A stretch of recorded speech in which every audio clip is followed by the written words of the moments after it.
कहते हैं कि मीराबाई कृष्ण की मूर्ति में समाहित हो गई थी। तो फिर वह मूर्ति कहाँ है? वह मूर्ति किस मंदिर में विराजमान है और इस मंदिर की वह विशेषताएं जो अन्यत्र कहीं नहीं मिलती? तो चलिए साथियों, चलते हैं उस अनोखे दिव्य मंदिर में। नमस्कार साथियों, मैं हूं आपका साथी परीक्षित शर्मा और आप देख रहे हैं आपका अपना चैनल वेट एंड ड्राई। आज हम जिस मंदिर की बात कर रहे हैं, जिसे आप सामने देख रहे हैं, वह मंदिर है श्री जगत शिरोमणि मंदिर, जो कि जयपुर के आमेर में स्थित है। और ऐसा बताया जाता है कि जिस प्रतिमा की पूजा मीराबाई किया करती थी और जिसमें वह समाहित हो गई थी, वह इसी मंदिर में है।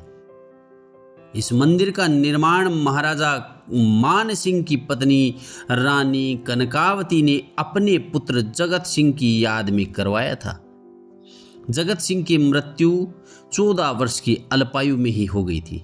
यह देखिए, मंदिर के दोनों तरफ पत्थर के बने हाथी और यह इनके पास ही एक भव्य बनाया गया तोरण द्वार, जिसकी चर्चा हम आगे करेंगे। यह तोरण द्वार है। रानी कनकावती चाहती थी कि उनके पुत्र को सदियों तक याद किया जाए। इस कारण से उसी की याद में मंदिर का नाम उसी पुत्र के नाम को जोड़ते हुए जगत शिरोमणि मंदिर रखा, जिसका मतलब विष्णु जी के सिर पर पहना जाने वाला गहना। मंदिर निर्माण में लगभग 11 लाख रुपए की लागत आई थी और 9 साल का समय लगा। मंदिर का निर्माण कार्य 1599 में प्रारंभ हुआ और 1608 में पूर्ण हुआ। पहले यहां पर भगवान विष्णु जी की प्रतिमा विराजमान की गई और फिर बाद में चित्तौड़गढ़ से कृष्ण जी की वह प्रतिमा जिसकी पूजा स्वयं मीराबाई किया करती थी, जिसमें स्वयं मीराबाई समाहित हो गई थी, उसे आक्रांताओं से बचाकर यहाँ पर स्थापित किया गया। फिर यहाँ पर जगत शिरोमणि मंदिर में भगत शिरोमणि मीराबाई की प्रतिमा बनवाकर स्थापित की गई।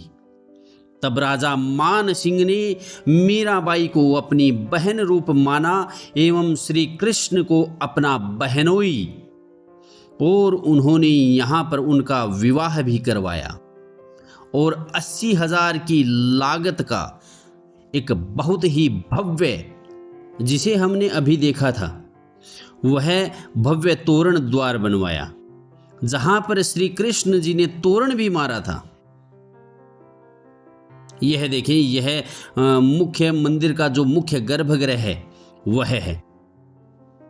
अब हम अंदर चलते हैं। यह मंदिर का मुख्य सभागार, मुख्य गर्भगृह है और इस मुख्य सभागार में स्थापित विराजमान यह 2 पालकियां, एक यह पालकी और एक ये जो ऊपर टंगी हुई है वह, ये 2 पालकियां हैं। इनकी चर्चा हम करेंगे। पहले हम चलते हैं मंदिर के मुख्य गर्भगृह में विराजमान वह प्रतिमा जिसमें मीराबाई, भक्त मीराबाई अपने कृष्ण की प्रतिमा में समाहित हो गई थी, वह प्रतिमा। यह सामने देखें आप, भव्य, बहुत ही भव्य अनूठा मंदिर, वह प्रतिमा, वह दिव्य साक्षात जागृत प्रतिमा जिसमें भगवान कृष्ण व भक्त मीराबाई दोनों समाहित हैं, वह प्रतिमा कितनी भव्य और यह दिव्य और एक महान क्षण है। इस क्षण को महसूस करें। यह बहुत ही सुंदर प्रतिमाएं हैं, बहुत ही यह विलक्षण और अद्भुत प्रतिमा है। मंदिर में विराजमान यह दोनों पालकियां जो आपने देखी हैं, यह दोनों पालकियां, जिनमें से एक पालकी में मीराबाई की प्रतिमा को विवाह के लिए अपने मायके महाराजा मान सिंह के महल से इस मंदिर तक लाया गया था और बाद में इसी पालकी से मीराबाई को वह जो दूसरी पालकी है उसमें श्री कृष्ण को महाराजा मान सिंह के बहन व बहनोई, तो इन दोनों को गणगौर व तीज पर वर्ष में 2 बार महाराजा मान सिंह के सिटी पैलेस स्थित राजमहल में लाया जाता था और वहां पर उनका श्री कृष्ण का दामाद रूप में स्वागत सत्कार किया जाता था। यह देखिए, यह जो सामने में जो रखी हुई जो पालकी है वह भगवान श्री कृष्ण की पालकी है, और यह जो दूसरी तरफ जो डोली नुमा जो पालकी जो ऊपर रखी गई लटकाई गई है, यह पालकी मीराबाई की पालकी है। तो इन दोनों पालकियों से ही इनका विहार करवाया जाता था। श्रावण मास में इन दोनों प्रतिमाओं को जल विहार भी करवाया जाता था। फिर बाद में आज़ादी के बाद जब रजवाड़े खत्म होने लगे और रजवाड़ों को सभी को एकीकृत करके लोकतंत्र का निर्माण कर दिया, तब यह सभी परंपराएं भी बंद हो गई। मंदिर के गर्भगृह के एकदम सामने में भगवान विष्णु की जो प्रतिमा है, उसके एकदम सामने में भगवान विष्णु के दास गरुड़ की प्रतिमा भी यहाँ पर एक अलग छतरी नुमा एक जो गुंबज बनाया गया है उसके नीचे विराजमान है। गरुड़ का जो गर्भगृह है, जो छतरी है, यह मंदिर का मुख्य आकर्षण है। इस मंदिर में पूरे मंदिर की जो वास्तुकला है वह एक तरफ, और दूसरे तरफ इस मंदिर की इस छतरी का जो वास्तुकला जो प्रदर्शित की गई है, यह सबसे अनोखी और सबसे ही भव्य है। इस मंदिर का दिव्य और महत्वपूर्ण जो हिस्सा है वह इस मंदिर का यही जो छतरी है वो है। इसमें बेहद शानदार तरीके से बहुत ही बारीक कारीगरी से और इस छतरी का निर्माण किया गया है। उस समय की प्रचलित सभी स्थापत्य कलाओं से परिपूर्ण यह मंदिर है। उस समय हिंदू, जैन, मुगल यही वास्तुकलाएं, यही स्थापत्य कलाएं प्रचलन में थी, और इन तीनों स्थापत्य कलाओं का यह एक अद्भुत उदाहरण है। यह जो मंदिर है वह इन तीनों कलाओं का अद्भुत संगम है, उनका एक बेहतरीन उदाहरण है। यहाँ पर दक्षिण भारतीय शैली का भी समागम देखने को मिलता है। लगभग 15 फीट ऊंचे चबूतरे पर यह मंदिर पीले श्वेत पत्थरों से बनाया गया है। देखो कितनी सुंदर ये पत्थर की जालियां जो हैं ये पत्थर में कटिंग की गई है, और यह जो बारीक जो कारीगरी की गई है वह पत्थरों पर ही तराश कर पत्थरों को एक सुंदर रूप दिया गया है। यह देखिए मुख्य शिखर की जो कारीगरी है वह देखो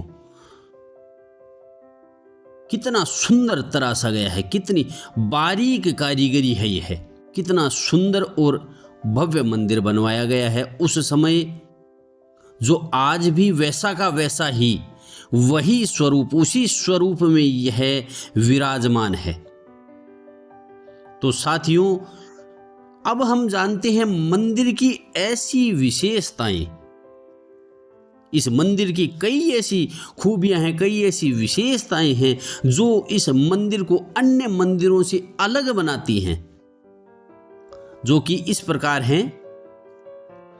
पहली विशेषता, यहाँ पर श्री भगवान की जो प्रतिमा, श्री कृष्ण भगवान की जो प्रतिमा विराजमान है, वह प्रतिमा मीराबाई द्वारा पूजित है, मीराबाई द्वारा सेवित है वह प्रतिमा।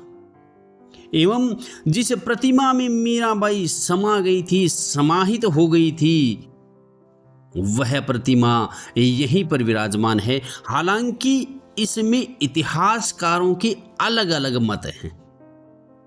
दूसरी इस मंदिर की मुख्य विशेषता जो है वह ये है कि यहाँ पर श्री कृष्ण के साथ राधा या रुक्मणी न होकर अपितु उनकी अन्यान्य भक्त मीराबाई की प्रतिमा विराजमान है, जो कि अपने स्वामी श्री कृष्ण की प्रतिमा से थोड़ा नीचे स्थापित की गई है। अन्य मंदिरों में जब आप देखेंगे तो पाएंगे कि राधा जी या रुक्मिणी जी की जो प्रतिमा है वह एकदम बराबर में स्थापित की जाती है, मगर यहाँ पर ऐसा नहीं है। इसकी तीसरी जो मुख्य विशेषता है वह ये है कि यह विश्व का एकमात्र ऐसा मंदिर है जहाँ पर भगवान विष्णु, भगवान कृष्ण एवं भगवान द्वारिकाधीश तीनों एक जगह विराजमान हैं। चौथी इसकी जो मुख्य विशेषता है वह ये है कि पूरे विश्व में यह एकमात्र ऐसा मंदिर है जहाँ पर भगवान शिव व मैया पार्वती दोनों नंदी पर एक साथ सवार हैं।